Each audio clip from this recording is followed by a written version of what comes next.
양소영 변호사의 상담소, 양담소를 찾아주신 여러분 환영합니다. 저는 스페셜 DJ 안미연 변호사입니다. 한 인플루언서가 집행유예 기간 중 다시 마약을 한 정황이 드러났습니다. 그녀는 필로폰 투약 혐의로 재판에 넘겨져 징역 1년에 집행유예 2년을 선고받았는데요. 최근 그녀가 꾸준히 마약을 투약하고 있다는 게시글이 올라오면서 재범 의혹이 제기되더니 결국 다시 마약류 관리에 관한 법률 위반 혐의로 수사 중이라고 합니다. 이렇게 집행유예 기간 중 마약을 투약한 사실이 또다시 인정이 된다면 그녀에 대한 처벌은 과연 어떻게 될까요? 법무법인 승인 안미연 변호사입니다. 말씀드린 내용은 남양유업 창업주의 외손녀 황하나 씨에 대한 이야기인데요. 여기서 우리가 주목해야 될 부분은 집행유예 기간에 다시 범죄를 저질렀다면 과연 그 양형은 어떻게 될까입니다. 먼저 집행유예가 뭔지를 좀 살펴보면요. 집행유예는 일단 유죄를 인정해서 형을 선고를 하는데 일정 기간 동안 그 형의 집행을 유행하고 이게 이제 취소나 실효되지 않고 유예 기간을 다 경과하면 형의 선고 효력을 상실시키는 제도, 그런 제도를 말하는데 집행유예 선고를 받았다는 것은 법원에서 그만큼 어느 정도 정상 참작을 해줬다라는 것을 의미합니다. 결론적으로 집행유예라는 것이 이미 한 번의 기회를 준 것이기 때문에 그 기간 중 범죄를 저지르는 경우에는 당연히 엄중히 판단을 하겠죠. 집행유예 기간 중 동일한 범죄가 아니더라도 고의로 범죄를 저질러서 금고 이상의 형이 확정되면 집행유예는 실효됩니다. 이 경우에 새로 선고된 형량과 집행이 유예된 형량을 더한 기간 동안 수감생활을 해야 되는 건데요.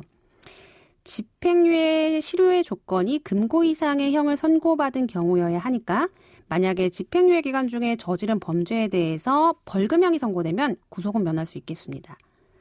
집행유예 기간 중 저지른 범죄에 대해서도 또 집행유예 선고를 할 수 있나요? 궁금하신 분들이 있을 텐데 새로 저지른 범죄에 대한 판단이 내려지기 전에 집행유예 기간이 만료되는 경우라면 기존에 내려졌던 금고 이상의 형을 선고한 판결이 없어지는 거거든요.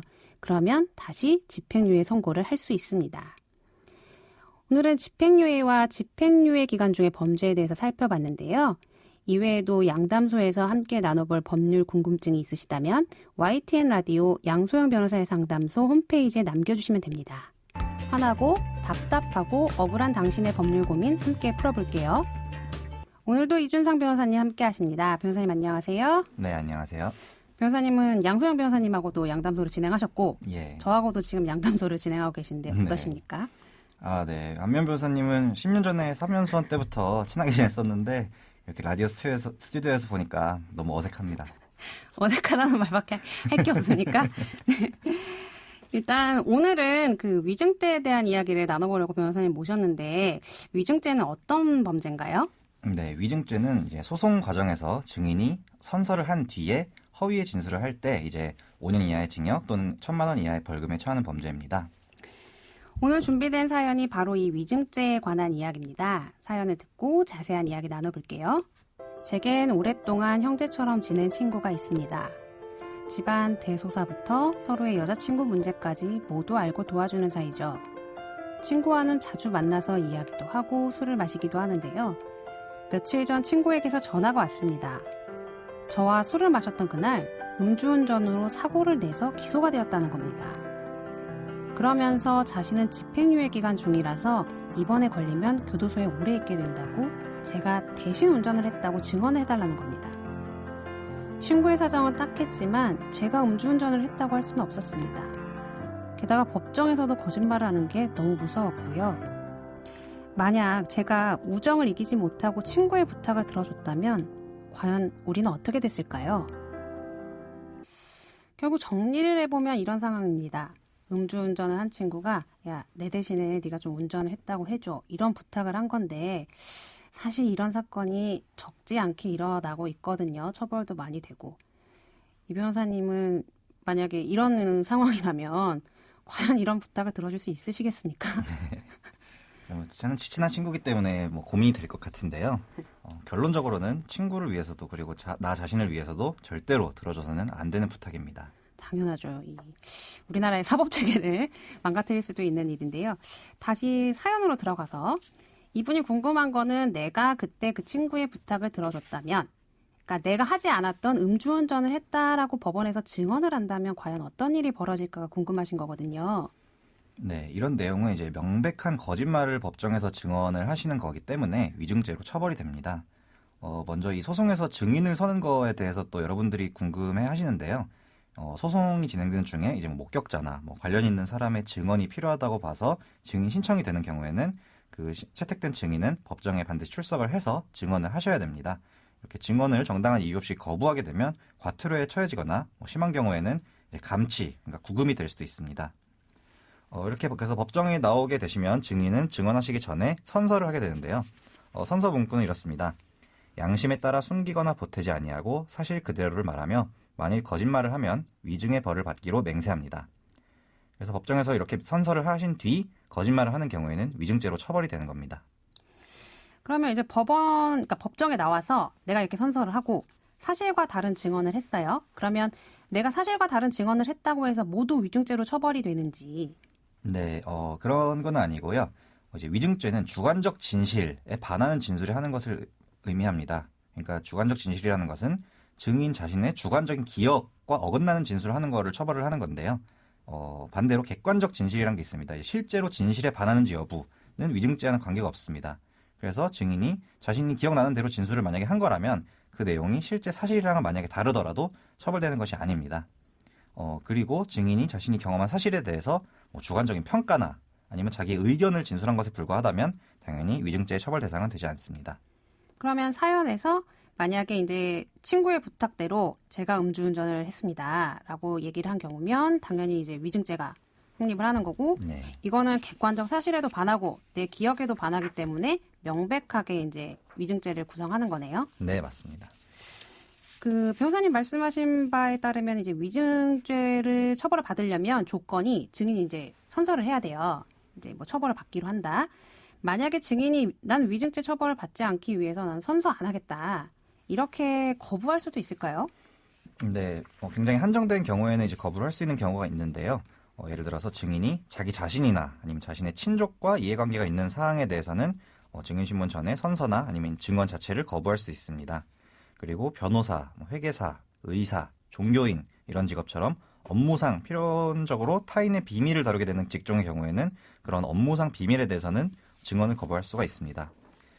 하지만 이제 이번 사례처럼 이런 친구의 범죄를 숨기기 위한 정도의 목적에서는 선서나 증언을 거부할 수가 없습니다. 그래서 증인이 이 거짓말을 하기 위해서 선서나 증언을 거부하게 되면 과태료에 처질 수도 있음을 유의하셔야 될 것 같습니다. 그러면 일단 우리 사연 주신 분은 거짓말을 했을 때는 위증죄로 처벌을 받는 거고 만약에 이제 증인으로 그 친구의 사건에 이제 참석을 했는데 거기서 이제 친구의 범죄를 숨기기 위해서 또 거짓 증언을 한다거나 아니면 뭐 증언을 위증죄로 처벌을 피하기 위해서 뭐 선서를 거부한다거나 이런 거는 거의 있어서는 안 될 일이겠네요. 네, 맞습니다.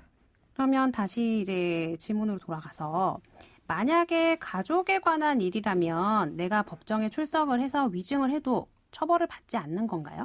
그러니까 아까 말씀드린 것처럼 가족의 일에 대해서는 일단 뭐 선서를 거부하거나 증언을 거부할 수 있는데요.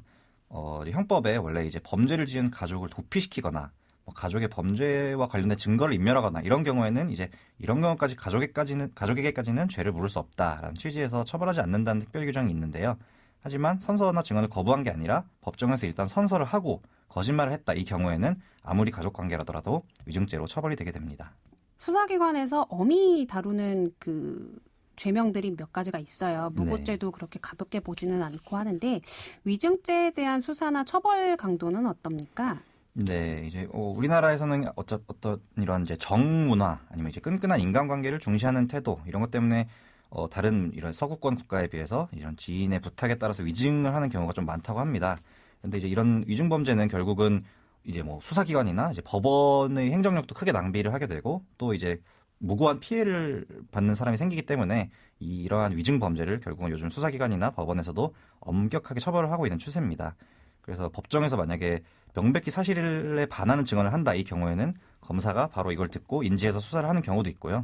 요즘에 피해가 크게 발생하는 위증죄다 하는 경우에는 실형이 선고되는 경우도 상당히 많이 발견되고 있습니다.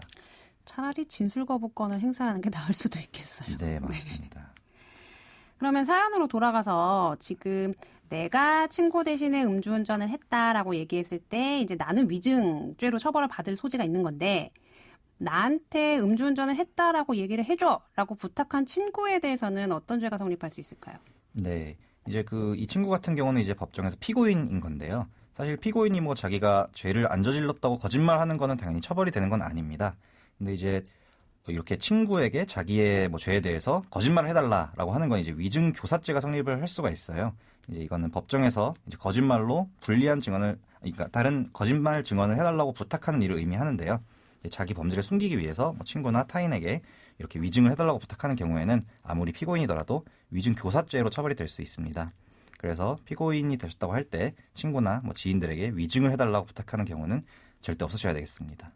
그러면 정리해보면 내가 친구의 부탁을 들어줬다라고 했을 때 나는 위증죄로, 그리고 친구는 이제 음주운전에 대한 혐의와 달리 또 추가로 위증 교사까지도 이제 처벌을 받을 수 있는 거니까 이런 일들은 결코 있어서는 안 되겠습니다. 오늘 이준상 변호사님과 함께했습니다. 변호사님 좋은 말씀 주셔서 감사합니다. 네, 감사합니다. 양소영 변호사의 상담소 양담소는 내일도 문을 엽니다. 끝곡 빛과 소금의 오래된 친구 들려드릴게요.